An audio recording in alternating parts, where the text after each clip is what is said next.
বৃহস্পতিবার থেকে শুরু হচ্ছে এইচএসসি ও সমমানের পরীক্ষা। অংশ নিচ্ছে 11টি শিক্ষা বোর্ডের অধীনে প্রায় 12.5 লাখ শিক্ষার্থী। প্রশ্ন ফাঁস ও নকলমুক্ত পরিবেশ নিশ্চিত করতে নেওয়া হয়েছে কড়া ব্যবস্থা। এইচএসসি ও সমমানের পরীক্ষায় এবার বসছে 12,51,111 জন শিক্ষার্থী। এর মধ্যে ছাত্রীর সংখ্যা ছাত্রের তুলনায় প্রায় 15,000 বেশি। গেল বছর এই পরীক্ষায় অংশ নিয়েছিল 13,32,993 জন।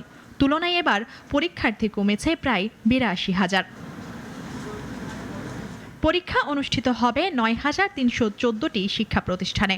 করোনার পর সংক্ষিপ্ত সিলেবাসের যুগ পেরিয়ে এবার থেকে ফিরেছে পূর্ণাঙ্গ পাঠ্যক্রমের মূল্যায়ন। শিক্ষা মন্ত্রণালয়ের নির্দেশনায় নেওয়া হয়েছে সর্বোচ্চ প্রস্তুতি।